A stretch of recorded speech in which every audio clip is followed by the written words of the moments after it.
Kabarnya sehat semua hari ini? Alhamdulillah sehat, Pak. Alhamdulillah baik, Pak. Alhamdulillah sehat ya.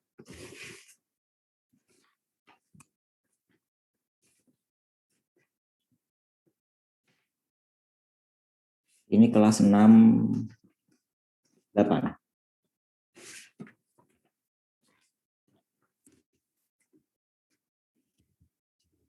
607, Pak. Oh, 607. Oh. Bentar. Oh ya.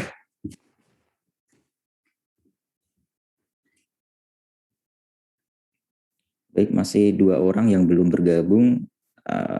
Mungkin ada yang sakit atau tidak bisa ikut perkuliahan.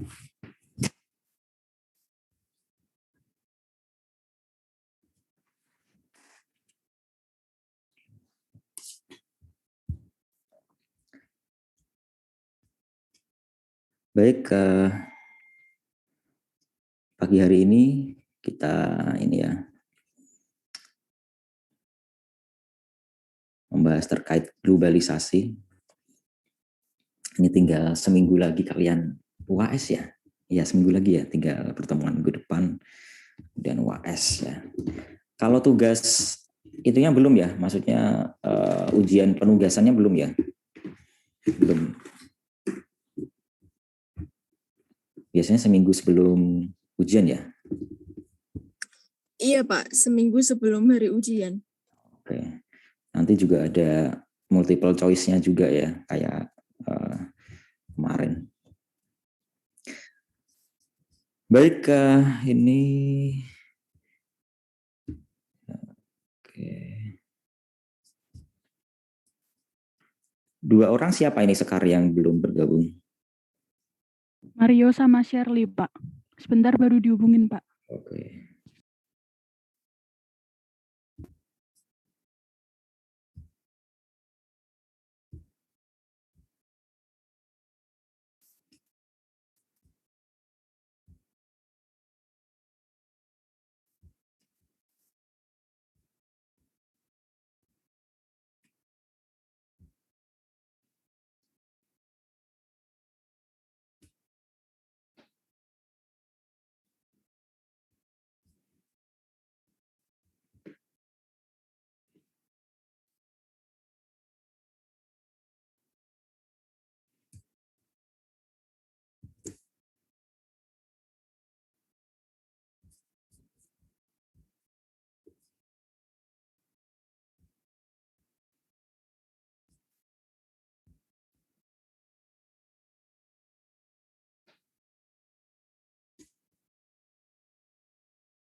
Tinggal 1 yang belum bergabung ya.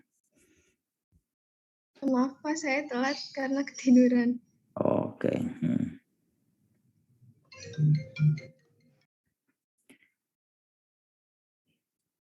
Yang belum bergabung berarti siapa? Mario baru nyalain laptop katanya, Pak. Oh, Mario, oke.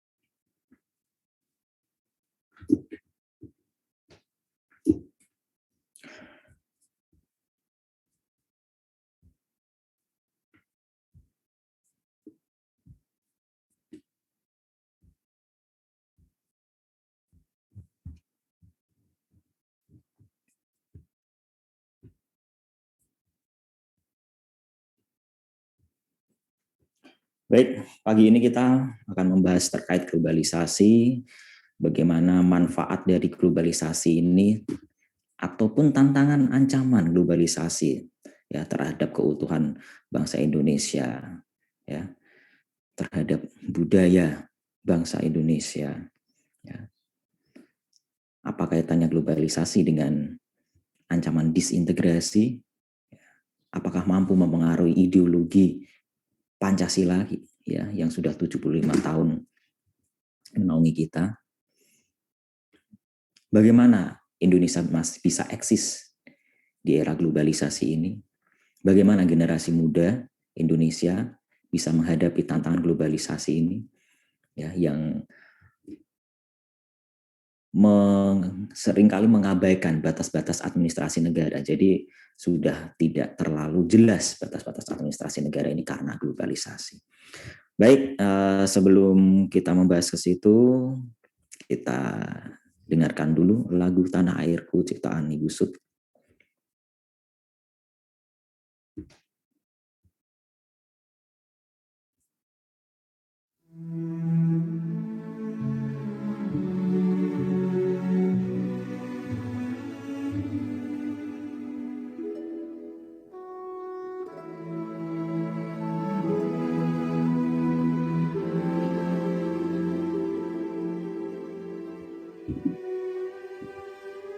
Tanah airku tidak kulupakan,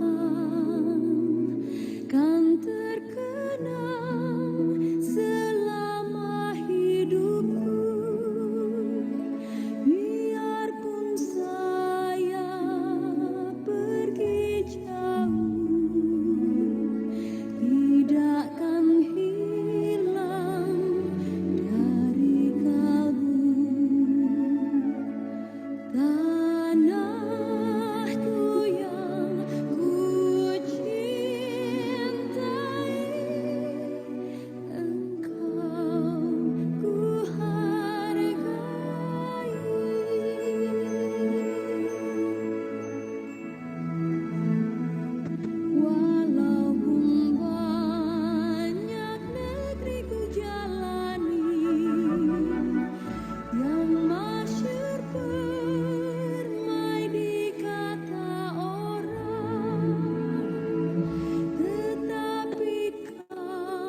Ya, itulah wajah Indonesia ya, sekilas ya, tadi berbagai daerah.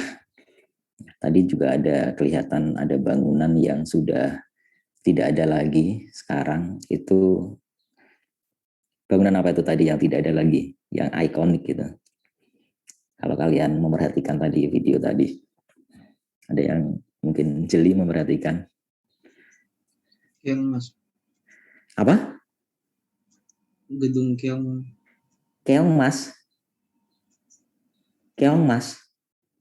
Ya. Keong Mas masih ada di TMII itu. Ada teater IMAX pertama di Indonesia ya. Apa? Ada yang jeli mungkin ini intermezzo saja ini. Bangunannya di Sulawesi Tengah tadi kelihatannya. Ya memang di Sulawesi Tengah ya. Di Palu. Ada apa di Palu situ tadi kelihatan? Nggak tahu Pak, saya yang Palu yang mana itu tadi. Ada jembatan yang lengkung 2 kuning itu loh. Ya. Itu kan sudah ambruk ketika gempa tsunami tahun berapa di Palu, 2018 atau 19 ya? 18 ya kayaknya ya. Agak lupa saya. Nah, saya jadi ingat kenapa di Palu bisa gempa segede itu. Ya. Sekitar tahun 2011, Kompas itu membuat sebuah ekspedisi Ring of Fire ya. Jadi menjelajahi Indonesia ya dari ujung sana barat ya, ujung timur, utara, selatan. Itu kan kita tahu sendiri ya, kita tuh di Ring of Fire, ini vulkanik ya, dan berdiri di atas sesar patahan gempa. Nah, di situ ditulis ada foto di situ Teluk Palu. Teluk Palu yang saat itu mungkin orang-orang tidak ngeh ya, dan di situ digambarkan Teluk Palu yang padat penduduk ini itu berada di atas sesar Palu Koro yang masih aktif. Itu sekitar 7 tahun, 8 tahun sebelum kejadian yang beberapa tahun lalu itu. Dan itu kalau terjadi sesuatu ini ya pasti dampaknya luar biasa. Benar. Ternyata beberapa tahun kemudian terjadilah bencana tersebut. Bahkan kita melihat sendiri di televisi itu ada likuifaksi gitu ya. Likuifaksi sampai ngeri itu ya, kalau gulung-gulung gitu ya. Rumah sampai ke geser, sampai dimakan oleh bumi. Nah, yang sayangnya buku tersebut itu cuma bisa dibaca oleh beberapa kalangan saja, gitu. Ya, bukunya tebal, dicetak di kertas Lex itu, harganya lumayan mahal. Itu ini ya coba kalau buku-buku yang semacam itu disebarluaskan kepada masyarakat. Dalam artian mereka biar tahu, bisa memitigasi dari awal di mana saya tinggal, ya, di mana saya nanti akan bertempat tinggal, membangun rumah, apakah di atas daerah patahan atau enggak, ya. Kalau enggak kan enggak tahu mereka. Padahal bencana tersebut itu kita enggak tahu ya kapan gempa, kapan ini enggak tahu, ya. Tapi kita tahu bisa memitigasinya itu bahwasanya kita tidak membangun di daerah sesar atau gempa itu, ataupun kalau membangun mungkin memakai bangunan yang mungkin enggak terlalu berat atau apa itu ya, mungkin dari kayu atau apa yang ketika gempa enggak fatal akibatnya. Nah, di situ terjadi beberapa tahun kemudian itu, ya. Jadi sangat disayangkan hal itu tidak diketahui, hanya diketahui oleh segelintir orang saja. Di buku itu juga memperlihatkan sejarah daerah-daerah di Indonesia yang tenggelam, sudah nggak ada lagi dari dongeng, bukan dongeng, cerita turun-temurun di situ dulu ada ini kota ini, sekarang sudah nggak ada, lenyap. Yang di tepi-tepi pantai ada tsunami, ada ini, itu nah itu loh yang harusnya diketahui.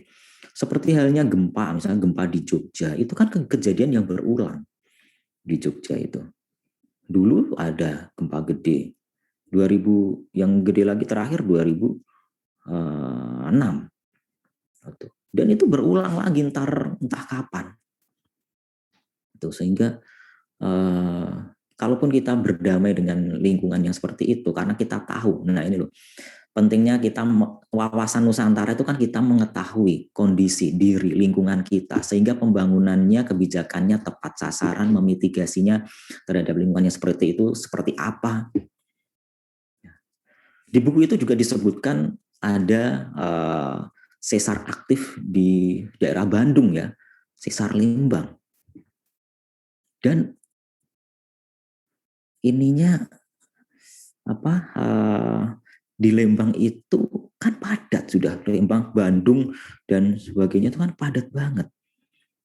Ya amit-amit kalau sampai terjadi, ya semoga saja nggak terjadi, tapi itu hal yang nyata menurut sains gitu loh, bahwa Bandung, nah ini Lembang itu Bandung Utara itu di atas sesar Lembang yang aktif itu. Ya semoga aja nggak kejadian ya.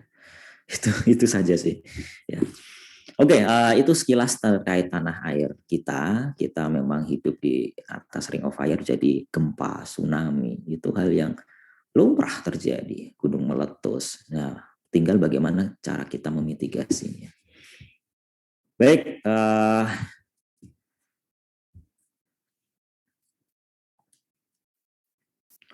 ada yang kemarin dari Palu nggak? Ada yang dari Palu kalian? Nggak ada? Nggak ada ya? Ini banyak Sumatera, Jawa. Ya. Nggak ada yang Sulawesi sepertinya, Pak. Nggak ada yang Sulawesi ya? Oke. Ada Makassar 1, Pak. Oh, Makassar. Tapi Makassar bebas gempa kayaknya ya. Ini ya, jauh dari daerah patahan. Nggak ada gunung berapi juga ya di situ. Oke, baik. Globalisasi. Nah, ini kita sekarang ini hidup di tengah-tengah globalisasi. Apa yang kalian nikmati dari gadget-gadget, kalian bersosial media, berseluncur di internet dengan biaya yang cukup murah? Itu salah satu dampak positif dari globalisasi. Ya, tidak hanya dampak positif, dampak negatif juga banyak. Ya. Tinggal kita bagaimana memitigasinya, bagaimana kita mengelolanya, bagaimana kita memfilternya. Masuknya pengaruh ya, atau meluasnya pengaruh dari suatu negara ke negara lain, baik itu ekonomi, sosial, budaya, politik, ideologi, nah, itu namanya globalisasi. Tapi kan seringkali globalisasi ini kita cenderungnya, stigmanya ya itu ke ekonomi, globalisasi ekonomi. Nah, coba lihat iklan di bawah ini. Ini Indomie seleraku.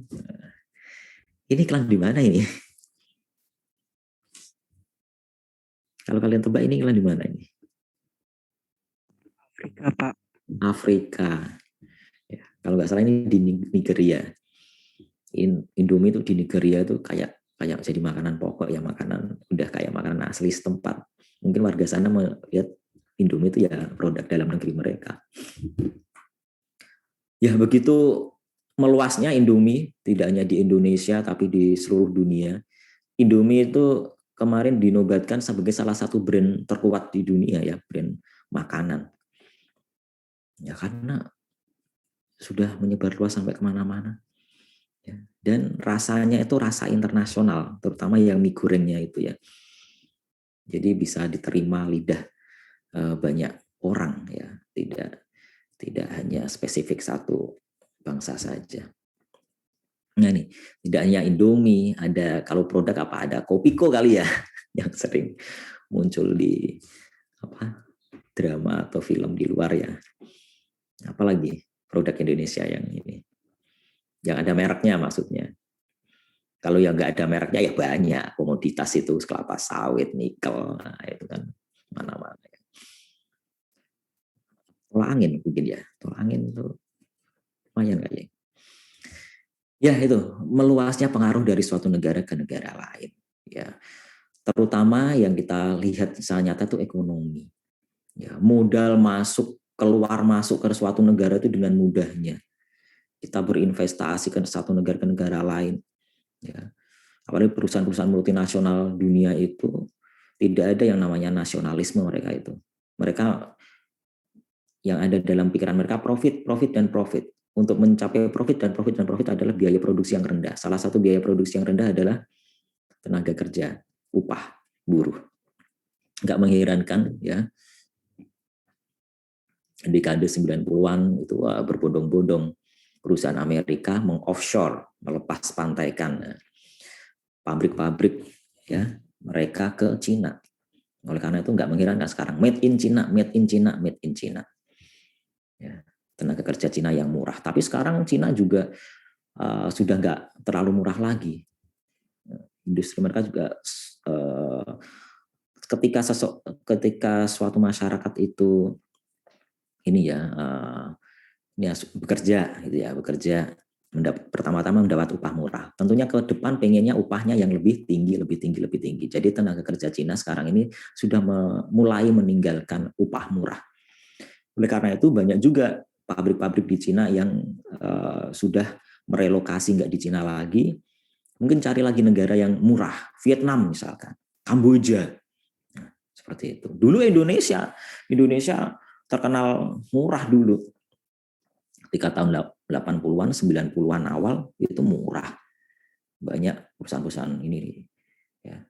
Tapi seiring ini meningkatnya ini buruh, terus demo, meningkatkan upah terus-terusan. Nah, itu sehingga lebih baik mereka meninggalkan ya suatu negara ke negara lain. Pilih ya faktor produksi yang lebih murah, salah satunya upah tenaga kerja.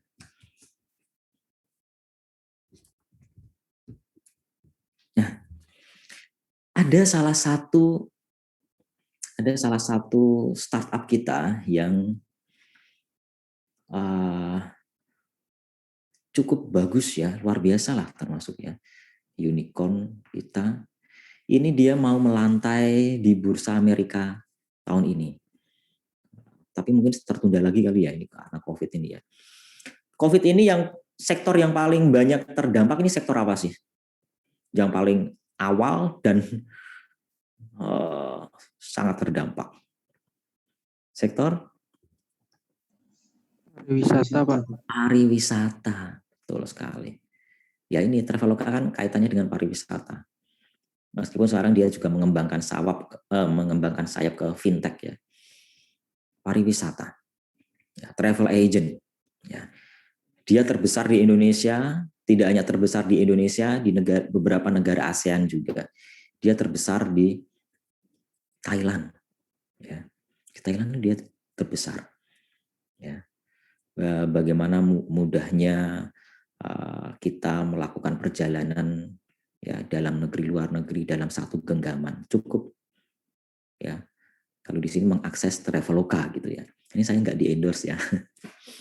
Oke, coba kita lihat video ini. Video bukan ini ya, tapi lebih ke menyentil kita terkait hubungan antara ibu dan anak ya, atau mengingatkan kita. Nah, ini intermezzo saja ini. Oke. Saya putar ya.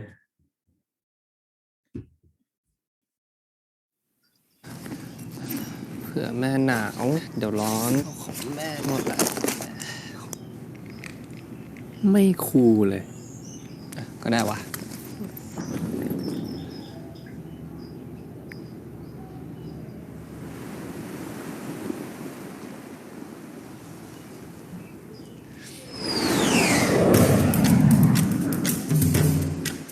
การจะถ่ายรูปคนที่สูงไม่ถึง160ให้ดูสูงสง่านั่นน่ะท่านี้เลยนะแม่จ้า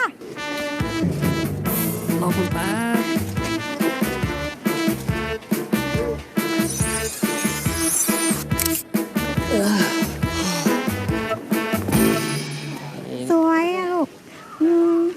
ากได้เซลฟี่ด้วยอ่ะ ทำไมอันนี้มันสวยแล้วแม่เนี่ย แม่อยากได้รูปคู่นะ เปิดกล้องนี้มัน อุ้ ดีกว่า ยอันนี้มันเร็วดีทันใจลูก ได้แล้ว ไปวันนี้เร็ว เอาเร็ว มาเร็วเร็วมุมดีลูก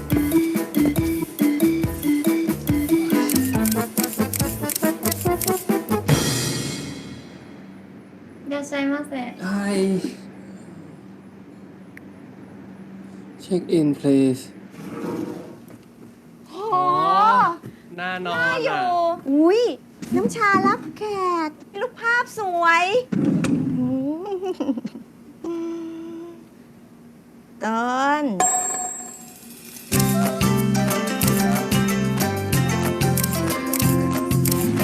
โดรายากิไหม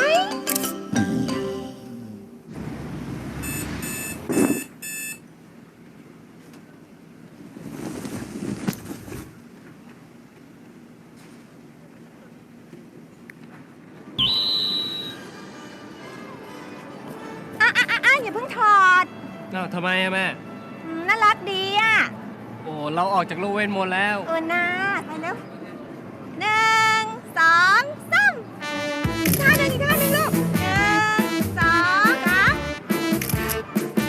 ยิ้มหน่อยแม่กำลังสนุกเลยอ่ะถ่ายน่ารักมากชุดนี้มาทั้งชุดไม่ใช่เหรอ น่าจะใส่ทั้งชุดนะ โอ้โห ใส่แค่นี้ก็ร้อนแล้วแม่ ที่ขี่ไดโนเสาร์อ่ะ สนุกดีนะ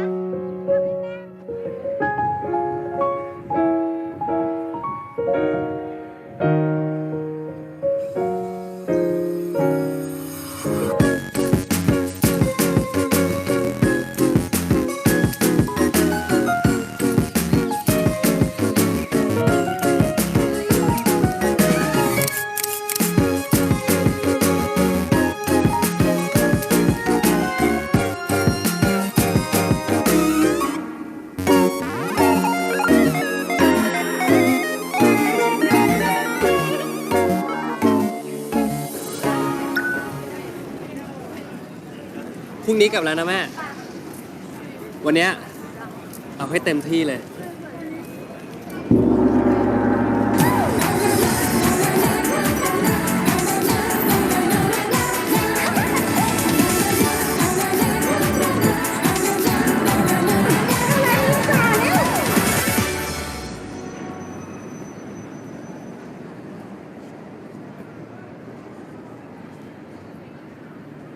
อย่าบอกนะว่าแม่อยากถ่ายรูปมุมเฉยๆกับเขาบ้างอะ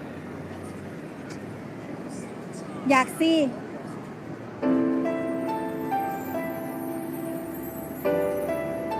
แม่อยากได้รูป ที่บอกว่า ครั้งหนึ่งต้นพาแม่มาที่นี่ด้วยกัน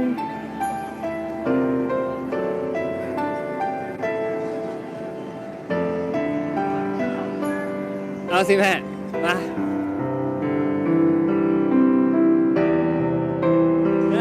2 3 เย้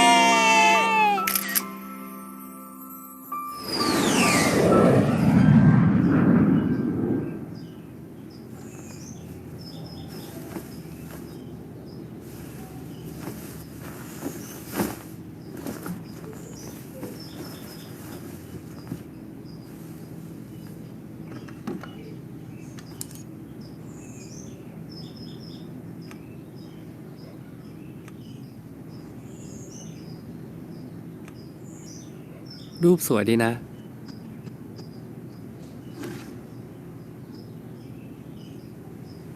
แต่ไม่ว่ารูปไหน ก็สวยไม่เท่ารูปนี้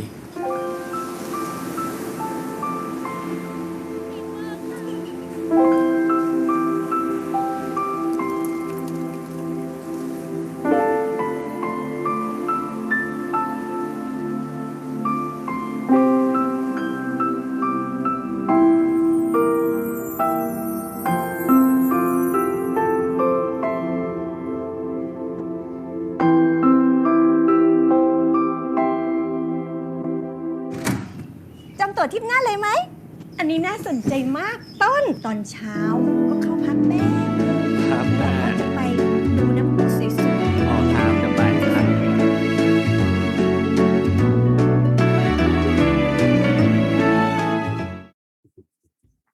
เ Ya itu tadi ya,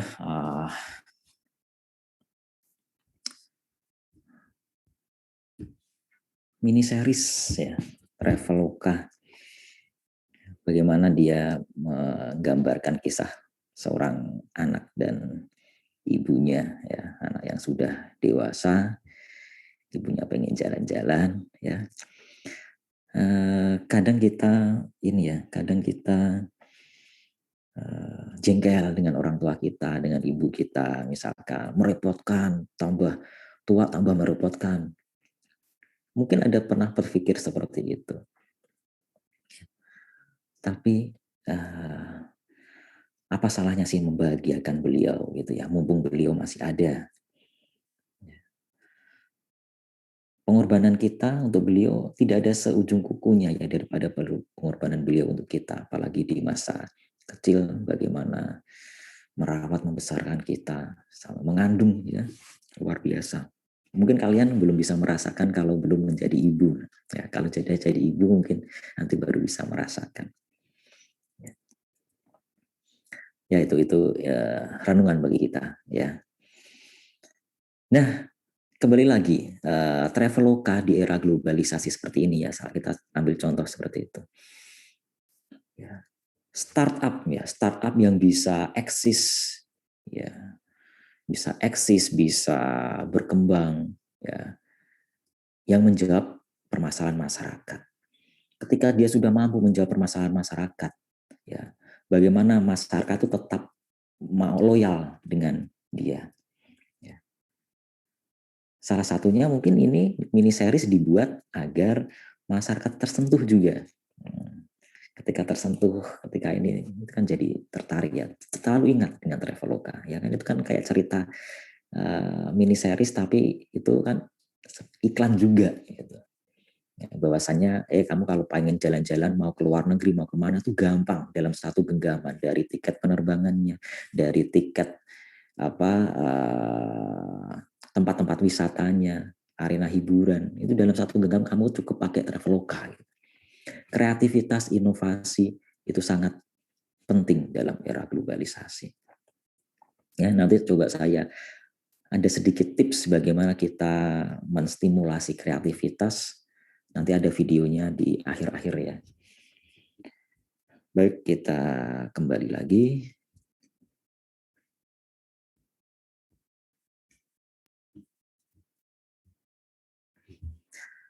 Latar belakang globalisasi, berakhirnya era kolonialisme. Ya. Dulu kolonialisme ya, terjadi karena apa sih? Karena apa kolonialisme terjadi itu?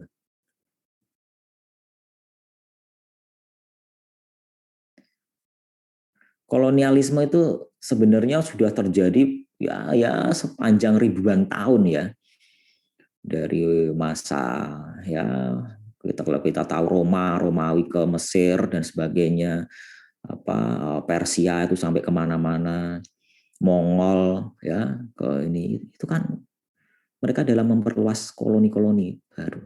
Nah, di era penjajahan yang kita kenal bangsa Eropa menjajah bangsa-bangsa di Asia, Afrika, ya kita sempat menjadi koloninya Belanda. Ya. Karena apa sih? Ya karena kebutuhan akan sumber daya alam misalkan. Sumber daya alam apa ya, macam-macam. Ya, bisa energi, bisa rempah-rempah. Nah, rempah-rempah itu yang memicu bangsa Eropa sampai ke Indonesia. Ini rempah-rempah kok mahal banget, ini nyarinya di mana sih? Mereka hanya mendengar rempah-rempah ini dari negeri nun jauh di sana, seperti negeri dongeng gitu. Oleh karena itu jadinya mahal, melebihi harga emas. Gimana nggak mahal ya, transportasi itu dari misalkan dari Maluku dibawa ke Batavia, dibawa ke Malaka, dibawa ke mana itu Gujarat atau mana itu, dibawa ke Konstantinopel, Istanbul itu ya, baru masuk ke Eropa melalui Venesia dan sebagainya. Itu kan jauh, apalagi zaman dulu ya belum ada pesawat, kapal juga masih lambat. Akhirnya biayanya kan membengkak, mahal jadinya. Oleh karena itu yang hanya bisa menikmati ya orang-orang kaya, bangsawan saja ya. Rempah-rempah itu dijadikan semacam obat. Ini ya, minuman. Ya, itu sehingga mereka mencari mana sih terjadi di timur jauh sana. Nah, setelah berakhirnya era kolonialisme, ya awal abad ke-20 pertengahan abad 20. Ini kan berakhirnya kolonialisme kan ini mungkin sekitar seabad setelah era revolusi industri ya. Nah, industri-industri di barat itu kan sudah cukup maju gitu. Nah, kalau sekarang tidak bisa menjajah lagi secara nyata, secara fisik, nah menjajahnya dalam tanda kutip secara ekonomi. Ya, mereka modalnya kuat. Nah, selain memasarkan barang-barang mereka ke seluruh dunia, ke negara dunia ketiga, mereka membuka atau menyuntik modal ya untuk eksplorasi, eksploitasi di negara-negara berkembang, ya, sambil mereka meluaskan paham atau ideologinya, ya, itu ya globalisasi bidang ideologi, persaingan antara komunisme ya dan liberalisme, Amerika, Uni Soviet, itu salah satu globalisasi juga, itu globalisasi di bidang ideologi atau politik lah ya. Nah, eksistensi dan daya saing bangsa negara. Setiap bangsa negara itu pengen eksis, ya. Biar eksis perlu punya daya saing. Eksis bagaimana? Negara bisa dianggap eksis ya, bukan hanya sebatas sebagai diterima di PBB, anggota PBB itu enggak, itu eksis secara de jure-nya, de facto-nya ya. Dia eksis berdaulat, dihargai bangsa lain, negara lain, dihormati, punya bargaining position yang tinggi. Itu dengan apa sih? Mereka harus menjadi apa? Salah satunya menjadi kekuatan ekonomi dunia. Ya. Cina sekarang diperhitungkan di kancah internasional, sangat diperhitungkan karena perekonomiannya yang kuat. Beda halnya tahun 80-an, 90-an Cina ya dipandang sebelah mata. Ya. 80-an, 90-an itu mungkin Cina malah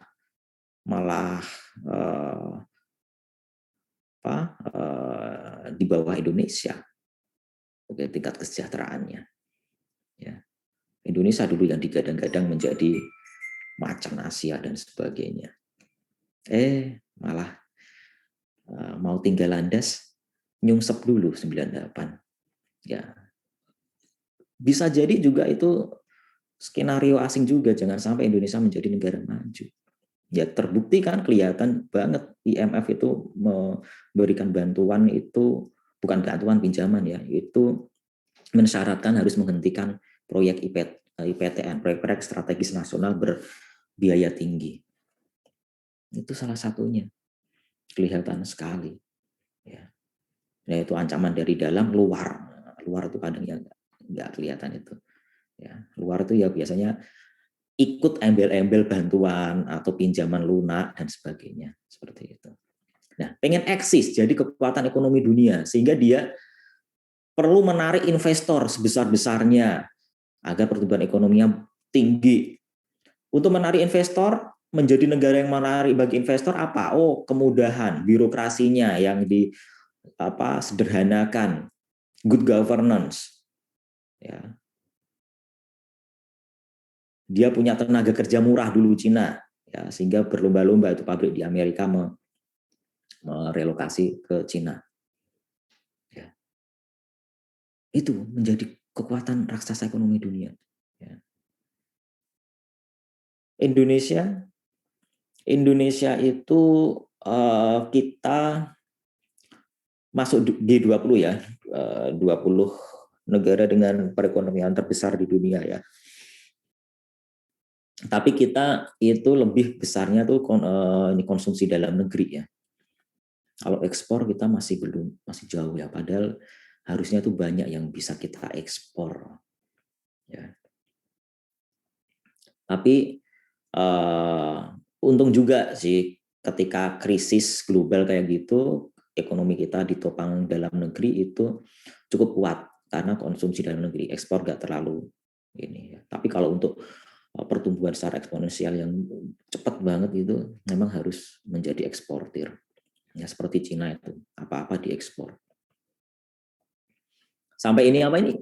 Bendera Amerika aja, ini bendera Amerika, made in China. Bendera Amerika. Coba bayangkan ya.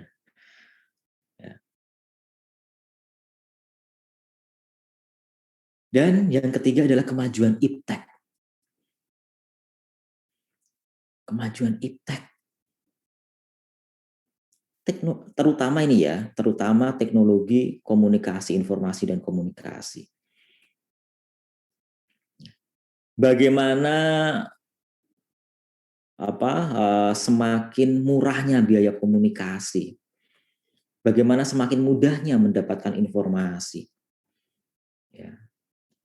Sehingga itu membuka peluang pasar yang luar biasa yang sebelumnya kita tidak bisa mengaksesnya, kita mudah mengaksesnya. Oh, di sana perlu produk seperti ini, kita gampang mencari ini. Kita mudah memperlebar sayap pemasaran sampai ke luar negeri cukup mudah dengan berbagai macam platform marketplace dan sebagainya itu ya dimudahkan kita.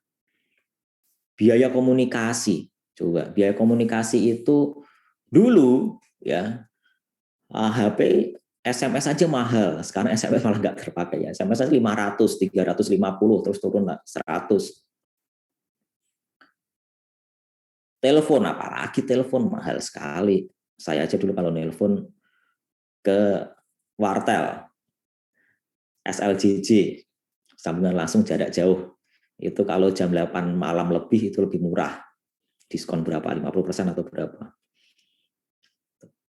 Sampai dulu ikutan kuis gitu di radio, lari ke wartel. Oh, ikutan kuis, Pak. Waduh, maaf Mas, sudah selesai. Waduh, sudah selesai. Ya, ini ya. Jadi nggak mengherankan kalau sekarang ini suatu perusahaan tidak mengharuskan pegawainya itu berada dalam perusahaan tersebut, bahkan tidak mengharuskan pegawainya itu adalah warga negara setempat. Ya. Bisa jadi warga negara asing yang berada di luar negeri. Misalnya perusahaan Amerika, ya. Pegawainya warga negara India di India, nggak perlu di Amerika. Karena mudahnya teknologi komunikasi ini. Kalau mau bertemu, cuma pakai Skype, ya. Sekarang pakai Zoom, ya. Membahas apa mudah. Bahkan di dulu sekitar tahun 2000-an itu yang saya kemarin bicarakan buku The World is Flat itu dicetak sekitar tahun 2000-2001-an ya. Itu aja ketika itu sudah perusahaan Amerika sudah menggunakan call center ya, customer care dari India. Orang India yang dilatih bahasa Inggris dengan aksen Amerika. Jadi orang customer di Amerika nggak menyadari yang dia telepon itu orang di India berbicara dengan aksen Amerika. Nggak menyangka. Sampai seperti itu. Ya. Akuntan, ya nggak perlu akuntan dari Amerika. Perusahaan multinasional kan pengennya akuntan yang murah tapi kerjanya bagus. Akuntan-akuntan dari India bisa mengerjakan dengan cepat juga. Kalau butuh ini ya cuma Skype dan sebagainya. Gampang. Ya, murah, efisien. Sehingga sekarang ini di Amerika, di negara-negara maju, ya, itu untuk lapangan pekerjaan yang bagian agak basic dasar ya, yang nggak terlalu butuh inovasi kreativitas itu ya, itu semakin sedikit lapangan pekerjaannya karena ya itu sudah di outsource ke tenaga kerja asing di luar negeri. Sudah pabriknya di offshore, tenaga kerjanya juga outsource dari luar negeri. Mau dapat apa generasi muda Amerika yang biasa-biasa saja? Oleh karena itu Donald Trump kan marah itu. Donald Trump itu ya ini juga ya, dia mungkin nasionalis sejati kali ya. Itu Apple dan sebagainya balik ke Amerika, bikin pabrik di sini. Mau kamu mengayakan negara orang tapi nggak peduli pada negara asalmu sendiri ya kan, sudah dikatakan perusahaan multinasional itu nggak ada yang namanya nasionalisme. Yang ada itu dalam profit, di mana belahan dunia yang menyediakan sumber daya produksi yang murah, disitulah mereka akan nyangkut ya, akan mendirikan atau memberikan investasi di situ.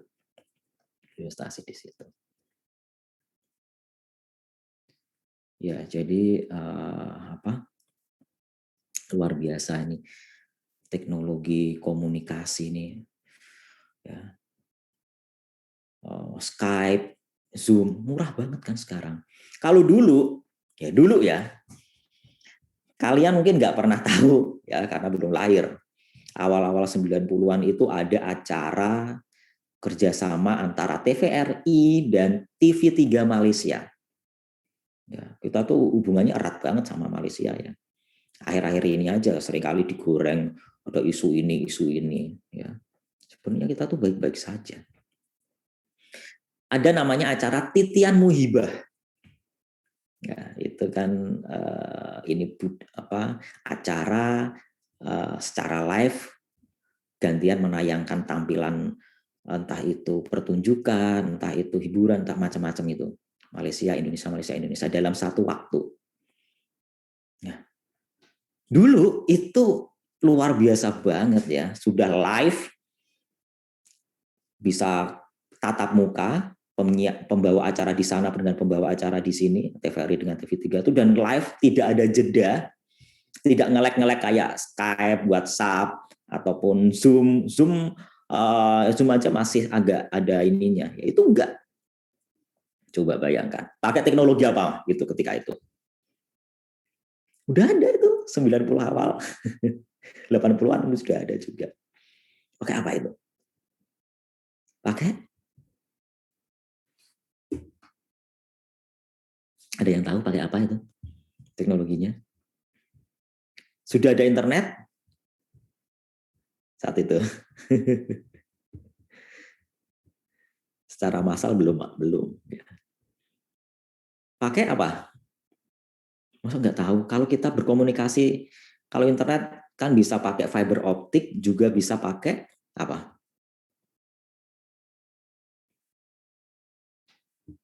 Pakai? Kalau fiber optik kan digelar di seluruh dunia itu terhubung ya, ada di laut itu juga. Nah kalau ini yang nggak usah pakai kabel, pakai apa?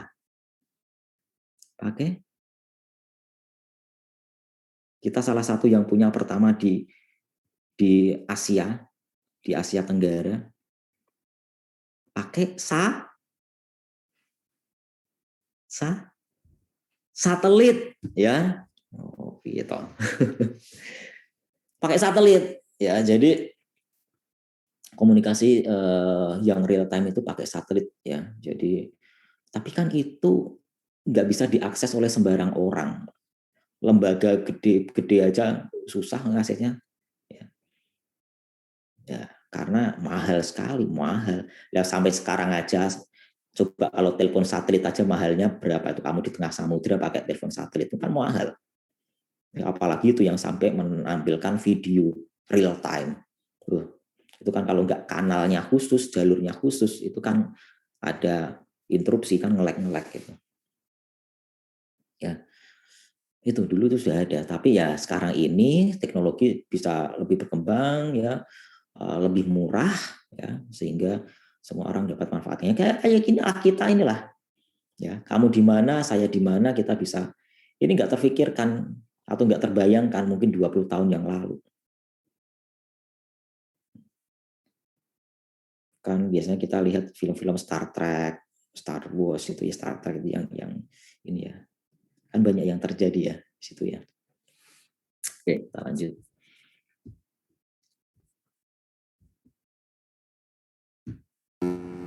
Hampir 25% dari produk manufaktur dunia saat ini dibuat di Tiongkok. Menurut CIA World Factbook, Tiongkok menduduki posisi kedua sebagai negara dengan produksi industri yang terbesar di dunia, dengan Amerika Serikat berada di posisi pertama. Tapi hal itu bisa segera berubah, salah satunya karena banyak perusahaan Tiongkok yang menggantikan pekerja manusia dengan robot. Redaktur MIT Technology Review Will Knight yang belum lama ini mengunjungi Tiongkok berbicara lewat Skype. The grand plan is to, rather than to see manufacturing, move to different countries as it moves, say, from the US to China, they want to hold on to it by just investing a lot in automation and robotics.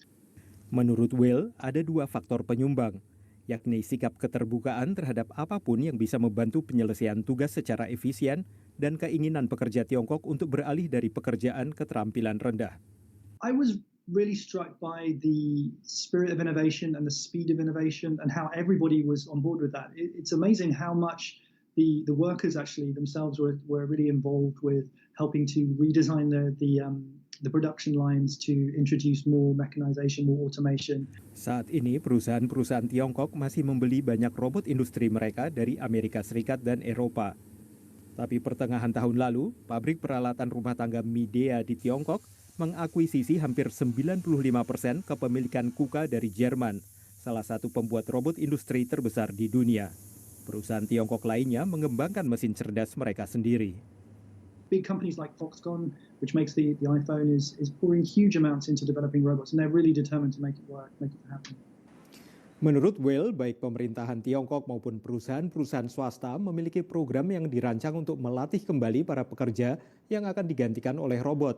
Dan bila tren menuju otomatisasi ini terus berlanjut, maka Amerika Serikat dan Eropa harus juga meningkatkan kemampuan mereka jika ingin terus bisa bersaing dengan Tiongkok. Dari Washington, saya Helmi Yohanes dan tim VOA. Ya, itu tadi ya. Robot menggantikan manusia, pekerjaan-pekerjaan yang kasar atau berketerampilan rendah, itu kalau bisa digantikan robot, pakai robot aja. Gitu ya. Dan Cina sudah mulai melakukan itu.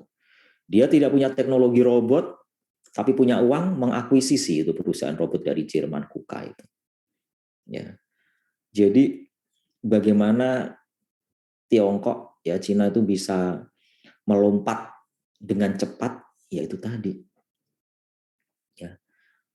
Kalau mungkin menjimplak, mencontoh itu perlu waktu lama. Akuisisi saja perusahaan asing yang ahli di bidangnya, atau punya uang gitu ya. Dan mereka mengembangkannya lebih cepat lagi, lebih kencang lagi, sehingga malah bisa mengungguli negara maju. Seperti halnya Huawei.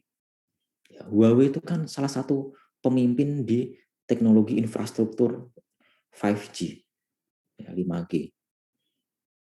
Bagaimana sekarang Huawei di-ban di Amerika, di Uni Eropa? Karena mereka menganggap Huawei adalah ancaman. Ya, jangan-jangan nanti di dalam infrastrukturnya disematkan software untuk spionase. Bahaya gitu anggapan Amerika. Ya. Sehingga Amerika juga menekan perusahaan-perusahaan yang berhubungan dengan Huawei untuk segera memutus hubungan. Kalau enggak nanti dikenakan sanksi oleh Amerika. Ya. Sampai Google aja tidak memberikan dukungan untuk Android ke Huawei ya.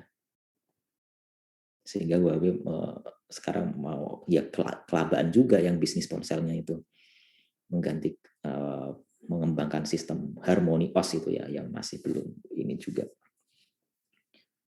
Nah itu jadi memang suatu negara besar itu bisa menekan negara lain atau industri dan sebagainya ya.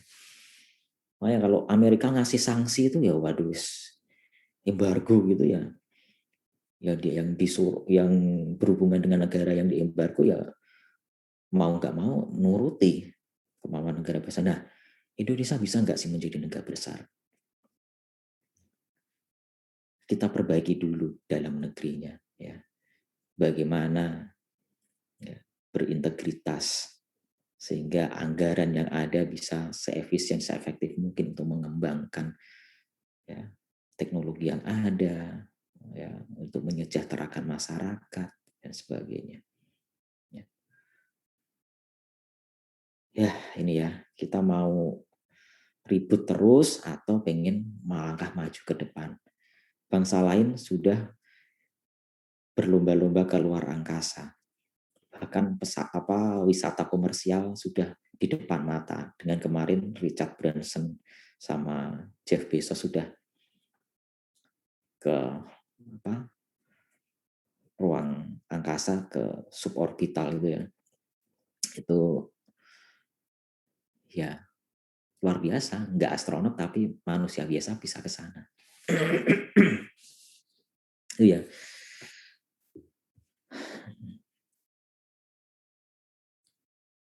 Tantangan dan ancaman globalisasi, tantangan nasionalisme, internasionalisme. Nasionalisme ya, cinta bangga, ya, mengutamakan bangsa ya dalam negeri. Ya. Di satu sisi internasionalisme, ya, ini menjalin hubungan dengan negara lain, ya, sederajat, menghargai martabat bangsa lain.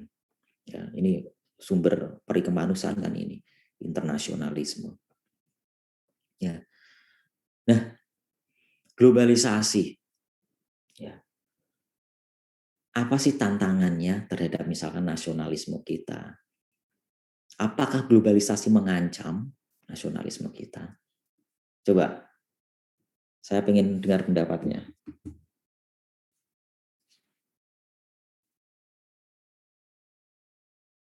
Ya, silakan.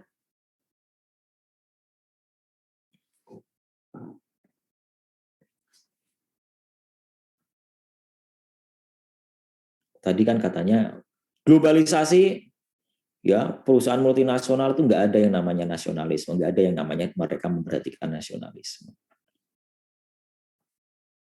Nah, bagaimana ini Indonesia menghadapi seperti ini? Coba, banyak kasusnya kan bisa ini, banyak banget skenario. Misalkan apa? Izin berpendapat, Pak. Ya, silakan. Terkait yang nasionalisme mungkin bagi masyarakat saat ini sulit untuk percaya kepada produk dalam negeri sendiri, Pak, karena kalah pamor dari produk-produk luar negeri. Oke, terus? Kalau budaya Barat dan budaya Indonesia bisa dilihat juga saat ini industri musik Indonesia bisa dikatakan sedikit kurang bersaing jika dibandingkan industri musik dari budaya Barat juga seperti itu, Pak. Oke. Oke. Ada lagi? Udah itu aja, Pak, dari saya, Pak. Terima kasih, Pak. Terima kasih, Noval. Oke, silakan yang menambahkan, yang lainnya. Ini mungkin terkait budaya Barat, budaya Indonesia, industri pertanian. Ya, ya, benar juga ya yang dikatakan Noval ya. Jadi memang gini, ya, barang dalam negeri, luar negeri, ya tentunya gini, masyarakat juga kita nggak bisa menyalahkan masyarakat sepenuhnya mereka memilih barang dari luar negeri. Kalau memang kualitas dan maintenance-nya lebih baik, lebih ini ya, karena mereka kan juga mikir nggak hanya mampu membelinya, tapi untuk maintenance-nya gimana, kalau ada kerusakan suku cadangnya gimana. Nah, kita dari industri dalam negeri, misalkan produk-produk elektronik ya, itu juga perlu ini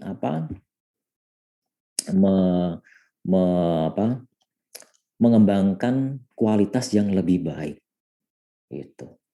Nah, bagaimana sih bisa mengembangkan kualitas yang lebih baik? Nah, ini perlu peran serta kebijakan dari pemerintah yang melindungi atau memberikan insentif kepada produk dalam negeri. Jangan cuma menarik keran impor sebesar-besarnya.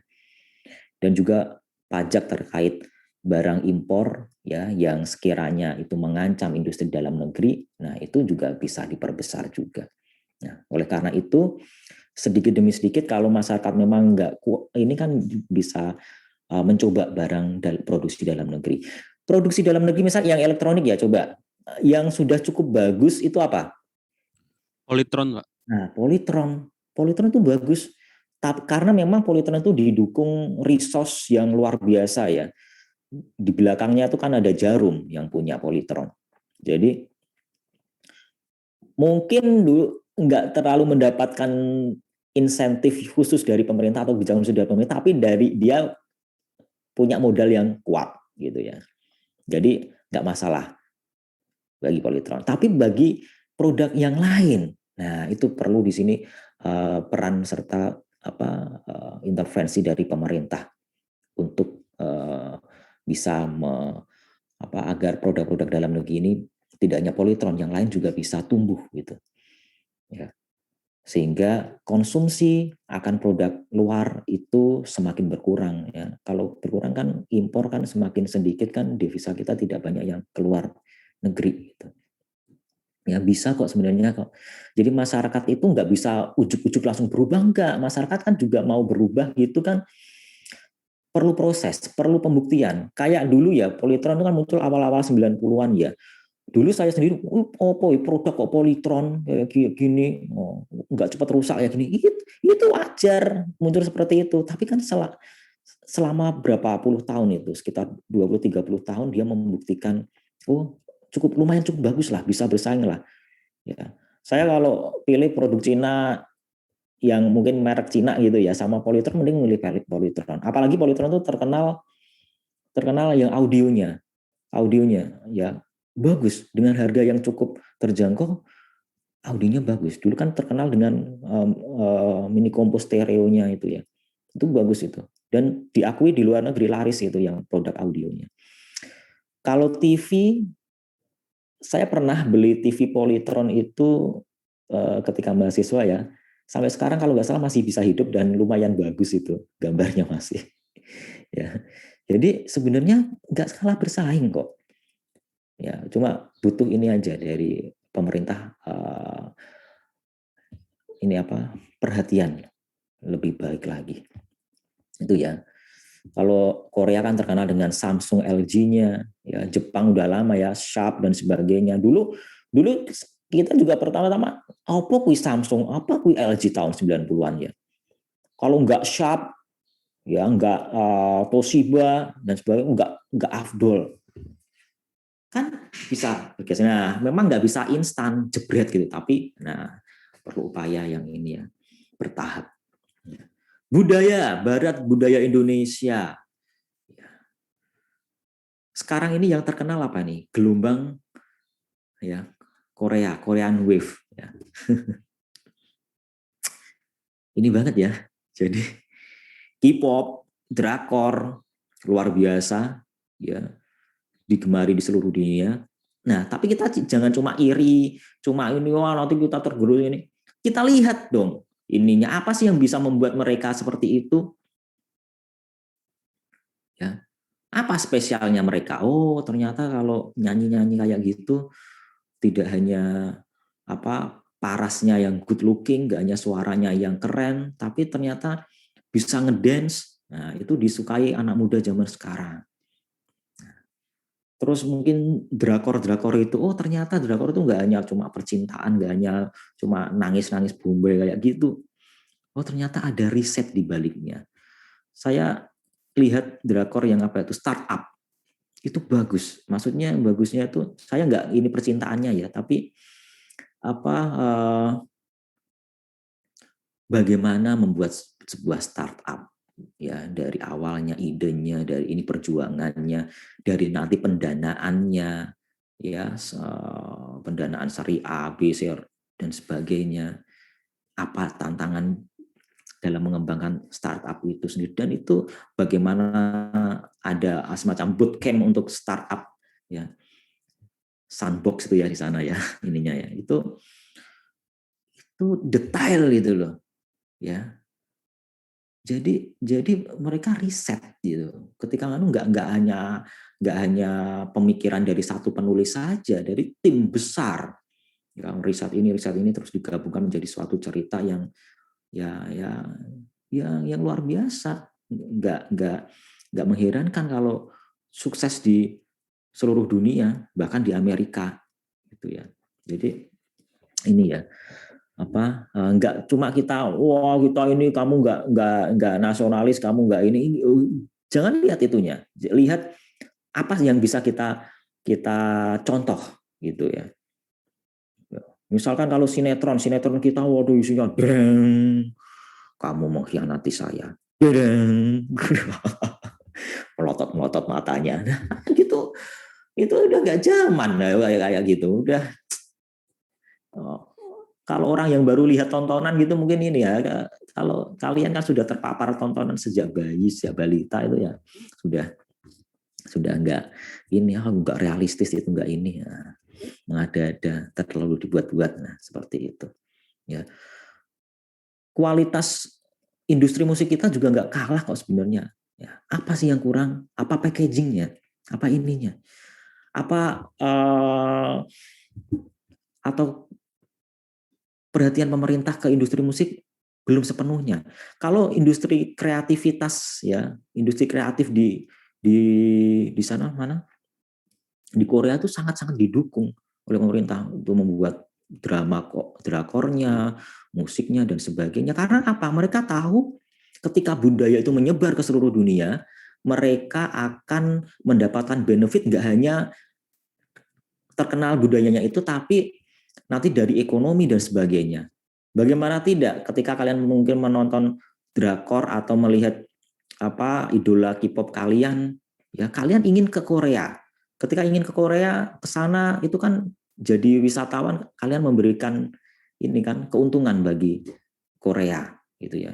Mereka mendapatkan pundi-pundi devisa. Belum lagi kamu, waduh, saya mau mengunjungi tempat ini loh yang dipertontonkan di drakor ini, wah ke Jeju Island atau di mana, itu kan bisa jadi ini marketing yang luar biasa bagi mereka. Kemudian rasa ketertarikan, rasa percaya dengan produk-produk Korea akan meningkat. Jadi yang dulu mungkin Samsung, dulu LG itu second layer, ya sekarang menjadi first layer.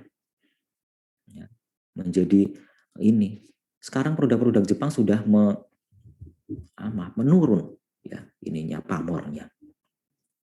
Ya. Seperti itu. Jadi bisa nggak kita sebenarnya? Bisa sebenarnya. Ya, tinggal fokusnya tuh kita kan ini loh, kemarin loh, wawasan Nusantara, mengenali diri kita tuh apa sih? Ya. Korea itu punya apa sih sebenarnya sumber daya alamnya? Jauh lebih kecil dari Indonesia, tapi karena mungkin mereka tahu, mereka mengenali diri mereka bahwa mereka miskin sumber daya alam, mereka harus kreatif untuk menjadi negara yang makmur, mensejahterakan masyarakatnya. Nah, itu kita harus juga mengenali diri kita itu apa sih? Oh kita subur, nah ya itu yang potensi itu yang diinikan. Kita sumber daya alam ini loh punya, itu fokusnya kemana? Gitu ya. Ya itulah terkait ini ya. Jadi pemahaman wawasan Nusantara itu sangat-sangat penting ya. Ini kebijakan itu, kebijakan yang mau fokus kemana sih kita? Kalau negara lain mampu mengenali dirinya sendiri, ya. Misalkan Belanda, itu kan mereka tahu kita tuh negara kecil di Eropa, ya sebagian besar di bawah permukaan laut, kita harus mampu untuk berdikari terkait pangan, misalkan menjadi produsen hortikultura terbesar kan di sana di Eropa, dan macam-macam dia bisa ini, karena yaitu tahu bahwa diri mereka nggak punya. Ya ini mereka harus bisa cukup maju di salah satu bidang tertentu gitu ya. Ya ini industri dan pertanian itu tadi ya. Ketika ada misalkan sekarang ya batik, nah batik yang kalian pakai, ya. Kalau kalian pakai batik printing, ya itu hampir dipastikan mungkin itu produk dari Cina. Batik printing ya. Kalau batik cap atau batik cetak itu enggak lah, itu dalam negeri lah. Kalau batik cetak, batik ini kalau mereka produksi, mereka enggak nutup biaya produksinya ya mahal.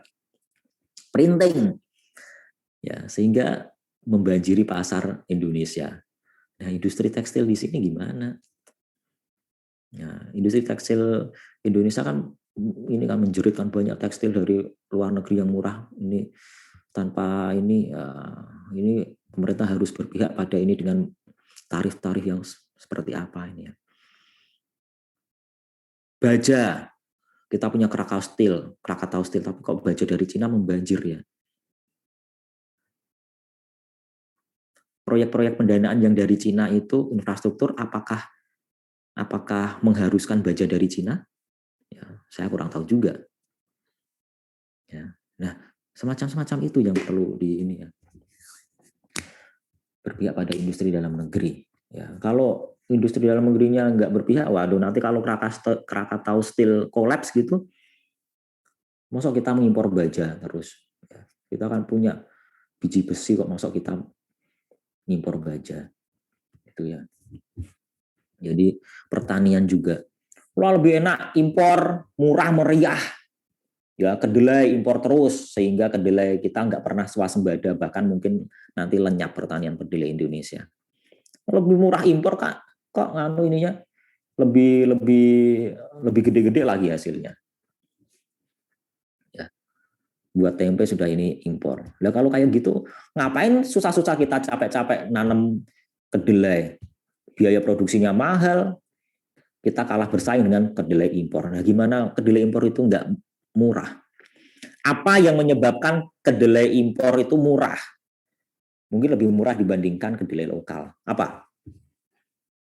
Ya, itu bisa menjadi bumerang pertanian di kita. Kalau kita tidak ada tindakan ya yang revolusioner. Apa? Teknologi pertanian ya, Pak. Oke, salah satunya teknologi pertaniannya. Mereka bisa menghasilkan kedelai dengan produksi yang luar biasa. Mungkin di sini per hektar cuma 1 kuintal, di sana bisa 5 kuintal. Nah, itu kan lebih murah. Atau kedelai transgenik, ngeri itu dulu kan transgenik ya, isunya bisa menyebabkan apa kanker atau apa, tapi belum terbukti sampai sekarang. Apalagi? Oke itu. Tapi kan jauh di sana di Amerika, apa kalau dibawa ke sini nggak mahal jadinya? Nah, apa berarti? Produksi di Indonesia-nya rendah Pak karena kalah saing sama jagung padi. Ya bisa rendah. Oke, iya gini ya Pak. Kan ini ya, kenapa sih rendah sih? Karena apa? Mungkin biaya produksinya yang nggak nutup kali ya. Yang kedelai impor itu harganya lebih murah, sehingga biaya produksi kedelai di sini lebih mahal, apalagi mungkin lebih sulit, produktivitasnya kecil. Nah itu bikin ini. Selain itu tadi, mending nanam padi aja atau jagung gitu. Oke, yang lain apalagi? Dan ini menjadi kunci.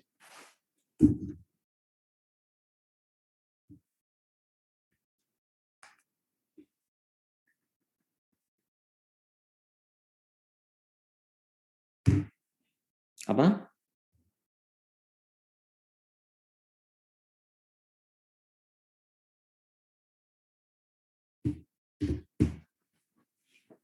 Swasembada pangan, Pak. Iya, enggak ini tadi loh yang kenapa yang menjadikan ini apa? Kedelai Amerika lebih murah gitu. Kan nun jauh di sana gitu loh.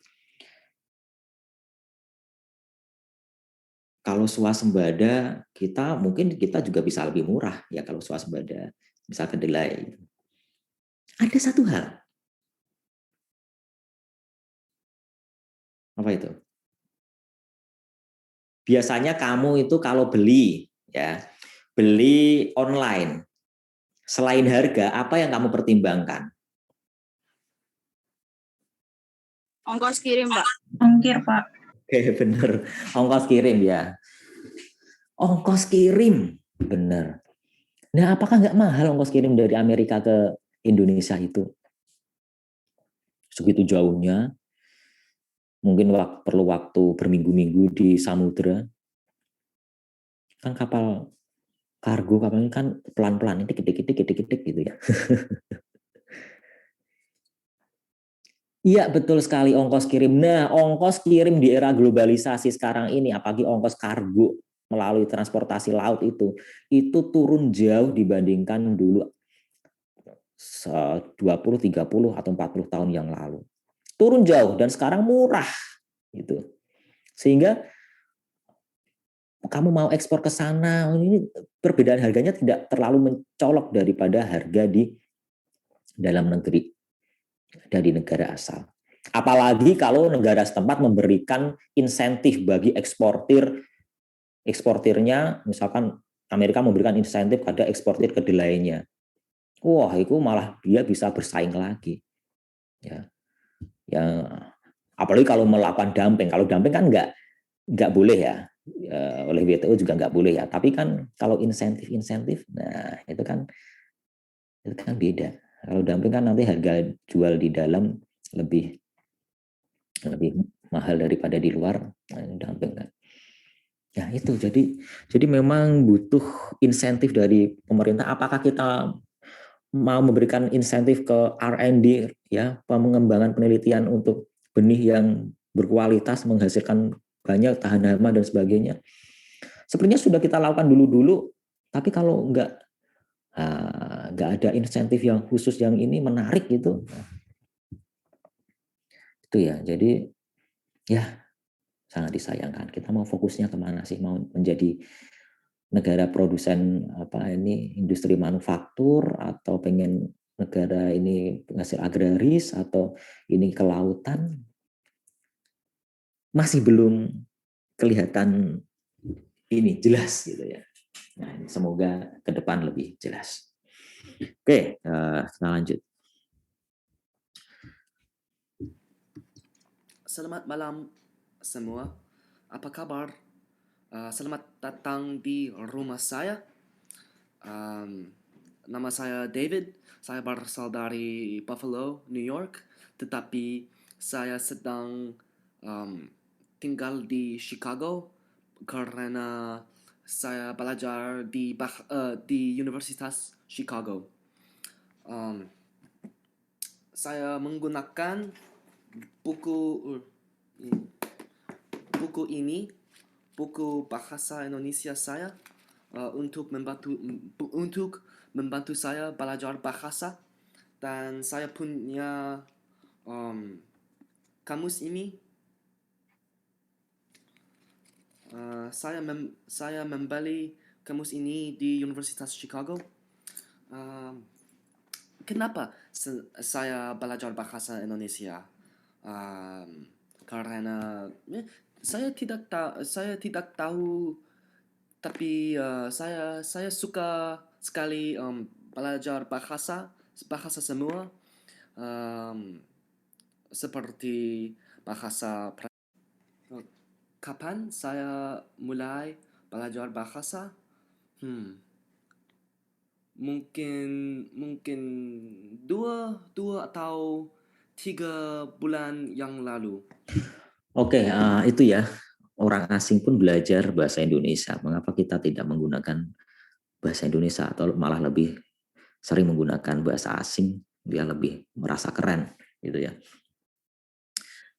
Ini baru belajar 2 sampai 3 bulan. Ya, dia pengen jadi polyglot katanya. Ya. Nah, bahasa itu kan merupakan identitas ya, identitas nasional suatu bangsa. Ya, sudah selayaknya kita melestarikannya. Ya, jangan sampai bahasa kita tergerus ya. Lawang bahasa daerah aja ya, bahasa ibu kita aja itu kita sudah banyak yang melupakannya. Ya, jangan sampai nanti bahasa Indonesia malah terlupakan juga. Itu kan bahasa pemersatu kita dari Sabang sampai Merauke. Ya.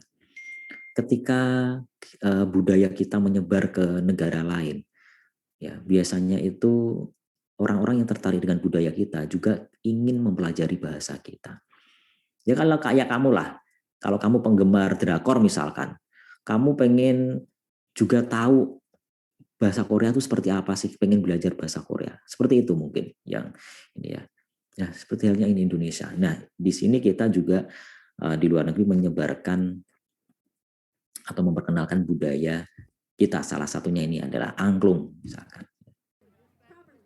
Antrian peserta yang hendak berpartisipasi dalam upaya memecah rekor dunia ini sudah terlihat beberapa jam sebelum acara dimulai. Kedutaan Besar Republik Indonesia untuk Amerika Serikat menargetkan 5.000 orang bermain angklung bersama di sekitar Washington Monument.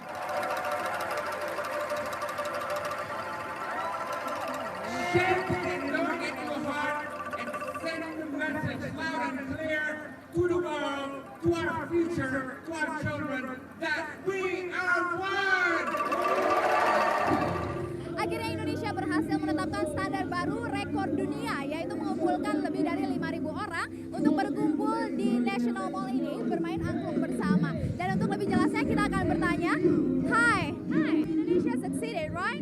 Indonesia blew this record out of the water. It was so impressive. I'm just so impressed with everyone who came out today to learn how to play the angklung and play together so well. What's the number? The number today was 5,182 people. So many different nationalities came out today to learn this instrument and play it together. It was just a great show of unity. Thank you very much.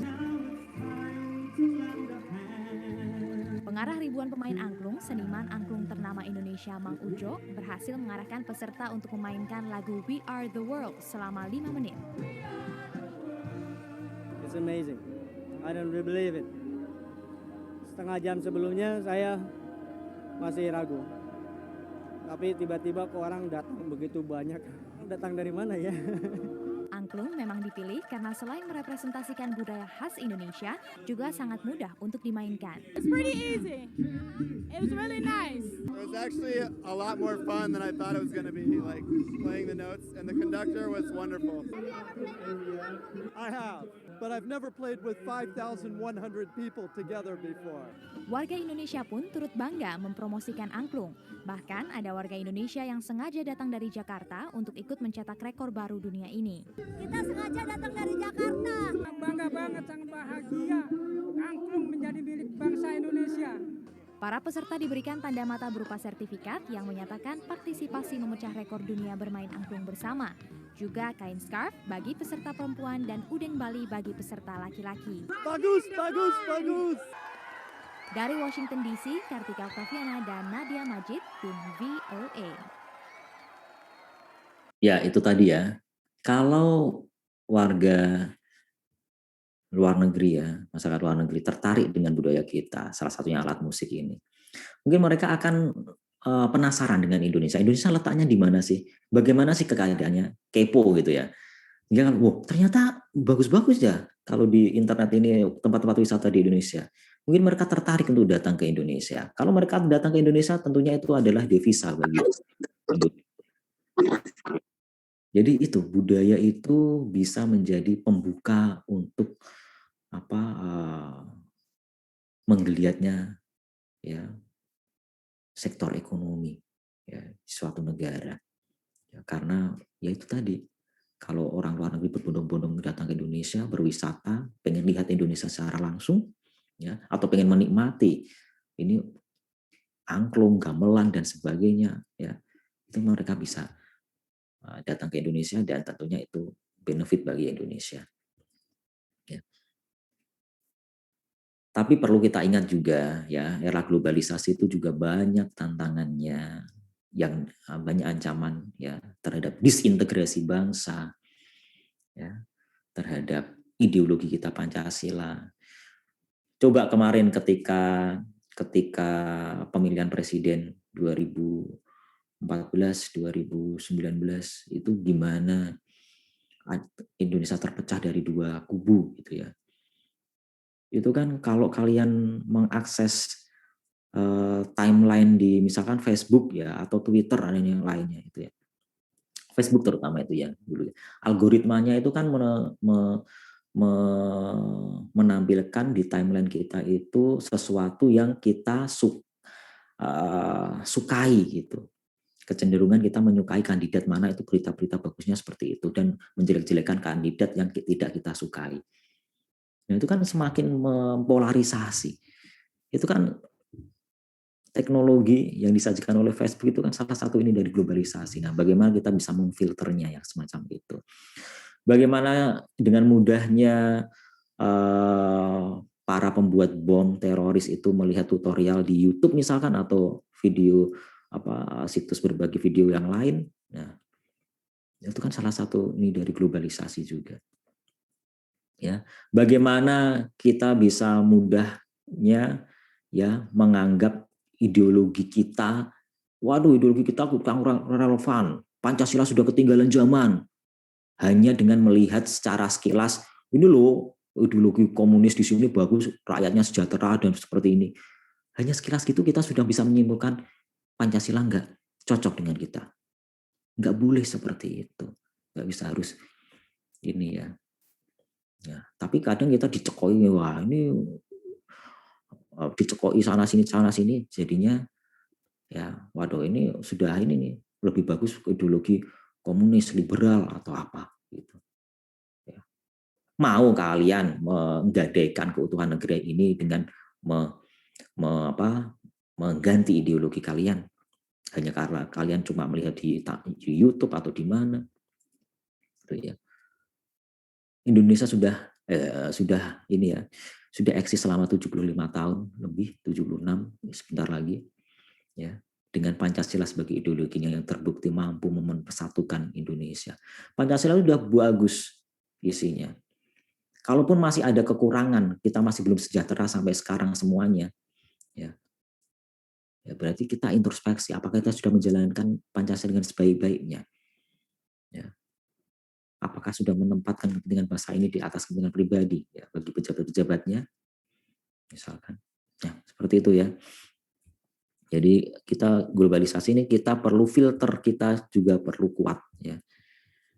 Kita bisa menerima informasi dari manapun, tapi kita perlu yang hoax semacam itu, nah itu juga perlu difilter ya. Sedikit-sedikit sudah langsung nyebar hoax. Kayak sekarang ini COVID-19 ini banyak hoax-hoaxnya, waduh. Coba ya. Untung saja loh ya, dulu ketika krisis 98 itu kita belum ada sosial media. Ya, globalisasi masih globalisasi ekonomi, dan kalau globalisasi terkait teknologi informasi komunikasi masih belum inilah. Untung itu belum ada Twitter, belum ada WhatsApp, belum ada Facebook. Coba kalau sudah ada, hancur Indonesia jadi negara kecil-kecil berkeping-keping. Ya. Diprovokasi, masyarakat diprovokasi. Dulu provokasinya manual. Ya, diprovokasi secara verbal, manual langsung di lapangan sehingga muncul kerusuhan-kerusuhan itu tahun 99 dan sebagainya, itu kerusuhan-kerusuhan di daerah itu. Coba kalau dulu sudah provokasinya langsung lewat sosial media dan segini, wah itu ngeri itu perang saudara. Ya, untung aja kita dulu belum ada ini ya, sosial media. Bersyukur kita. Menghadapi globalisasi, bidang ekonomi, iptek, ya, etika efisiensi. Ini jam berapa ini? Waduh, jam 9 udah ya. Ya, bagaimana kita menghadapi ya persaingan global di bidang ekonomi? Apa saja strategi yang harus dibangun? Ekonomi sektor apa yang harus kita unggulkan? Kelautan, pertanian, manufaktur, atau yang bagaimana? Ya. Bagaimana kita membuat kebijakan ya yang sekiranya investor itu dengan mudah menanamkan modal di Indonesia, ya, tapi tidak gampang untuk menarik modalnya juga tentunya. Ya. Kalau nanti gampang capital outflow juga ini juga ya. Nah, bagaimana bisa menarik? Nah, entah kemudahan dalam urusan birokrasinya, perizinannya, tarif pajaknya, atau insentif-insentif lainnya. Nah, itu perlu dipikirkan dengan matang, direncanakan dengan baik. Ya, globalisasi di bidang iptek. Nah, ini bagaimana kita memfilter apalagi teknologi informasi komunikasi ya. Itu jadi perlu filter ya kalau teknologi informasi komunikasi. Kalau iptek yang lain ya teknologi robot, ya pemulihan tanaman, ya bagaimana kita bisa mengembangkannya teknologi terkait alutsista. Ya, apakah kita mau menjadi semacam pasar saja atau pelaku ekspor teknologi. Menghadapi globalisasi dan etika efisiensi. Nah, ini etika, kadang budaya-budaya luar ya yang kurang sepantasnya dengan budaya timur, karena itu sering ditampilkan di tayangan televisi atau film-film, sehingga generasi muda menganggap hal itu adalah biasa. Nah, itu kan nggak benar. Nah, bagaimana kita memberikan pemahaman pada generasi muda? Ya, salah satunya pelajaran ya etika, Pancasila, ya, kewarganegaraan. Ya. Bagaimana ini efisiensi? Nah, ini tadi negara, institusi, lembaga, orang ya yang mampu memenangkan globalisasi adalah yang paling efisien. Bagaimana kita birokrasi kita menjadi efisien, melakukan tata kelola, good governance yang baik. Ya, gitu. Ini Twitter, Instagram, Tesla, Gojek, WhatsApp, Uber, Google. Ya. Kita sudah bagus di bidang industri kreatif, ya, startup-nya ini Gojek, Traveloka, Tokopedia, ya sudah cukup disegani di Asia Tenggara. Kita kalau di Asia Tenggara mungkin pemimpin ya terkait startup yang moncar-moncar itu. Dan itu jangan membuat kita terlena terus ini ya, karena Indonesia itu kan banyak permasalahannya. Nah, banyak permasalahannya itu modal bagi pengembangan startup. Startup itu kan menjawab permasalahan. Startup yang bisa eksis itu kan startup yang menjawab permasalahan. Oke. Memperkuat daya tahan dan daya saing bangsa, daya saing individu, ya, intelektual jelas. Ya. Tidak hanya intelektual, butuh kreativitas, apalagi di zaman sekarang ini. Ya. Moral dan sikap, pinter, kreatif, tapi nggak bermoral, waduh, bahaya, malah ngeri itu. Coba kalau koruptornya intelek, kreatif, dia bisa licin, lolos gitu. Bahasa tadi ya, seperti yang tadi pengen jadi polyglot, dan motivasi. Bagaimana kita terus termotivasi menjadi generasi muda yang optimis, generasi termotivasi. Ya, bagaimana bisa terus termotivasi? Ya, kita pandai-pandai kita bersyukur pada posisi kita saat ini. Bersyukur, saya sehat, saya bisa menghirup udara segar, saya masih bisa mendengar kicau burung, saya masih lihat yang hijau-hijau, saya punya keluarga yang hangat, bahagia. Itu enggak hanya diukur dari uang jabatan atau posisi saja. Nah, ini saya tampilkan bagaimana kita menstimulasi kreativitas. Sebelum saya akhiri ya. How to stimulate the creative process. Scientists say we all have the potential for greatness if we learn to tap into our inner genius. Get your artistic juices flowing with these strategies. You will need sleep, exercise, daydreams, continuing education, challenges, and a notebook or PDA. Optional, pen and paper. Step 1. Sleep on it. Over the years, researchers have found that the REM sleep cycle boosts our creativity and problem-solving abilities, providing us with innovative ideas or the answers to vexing dilemmas when we awaken. Keep a pen and paper by the bed so you can write down your nocturnal insights if they wake you up. Step 2. Go for a run or hit the gym. Studies indicate exercise stimulates creative thinking, and the brain power boost lasts for a few hours. Step 3. Allow your mind to wander a few times every day. Far from being a waste of time, daydreaming has been found to be an essential part of coming up with new ideas. If you're stuck on a problem or creatively blocked, think about something else for a while. Step 4. Keep learning. Studying something far removed from your area of expertise is especially effective in helping you think in new ways. Step 5. Put yourself in nerve-wracking situations once in a while to fire up your brain. Fear and frustration trigger innovative thinking. Step 6. Keep a notebook or PDA with you so you always have a way to record fleeting thoughts. They're sometimes the best ideas of all. Did you know Author Robert Louis Stevenson said the idea for his 1886 book, Strange Case of Dr. Jekyll and Mr. Hyde, came to him in a dream. Ya, itu tadi ya. Bagaimana kita menstimulasi kreativitas. Ya. Tidur yang cukup. Ya, ternyata tidur yang cukup itu membuat kita bisa lebih kreatif. Memberikan otak beristirahat cukup ya. Terus daydreams, melamun. Melamun itu mengagumi keindahan alam, apa ya, yang positif-positif gitu ya. Tidak melamun, kenapa saya begini? Kenapa harus selalu saya? Kenapa? Sedih, nah, itu malah jadi nggak kreatif ya.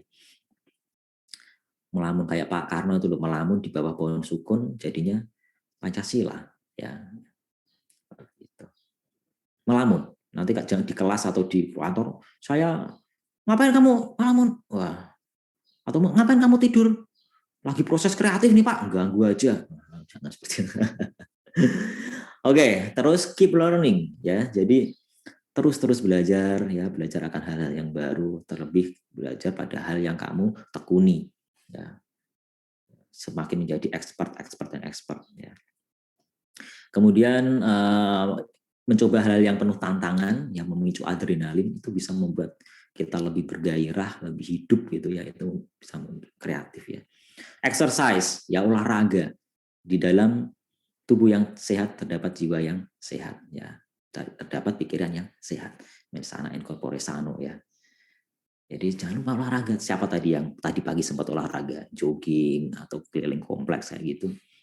Atau malah baru bangun tidur. Ya. Olahraga, kalian masih muda, bangun pagi, jogging atau apa ya.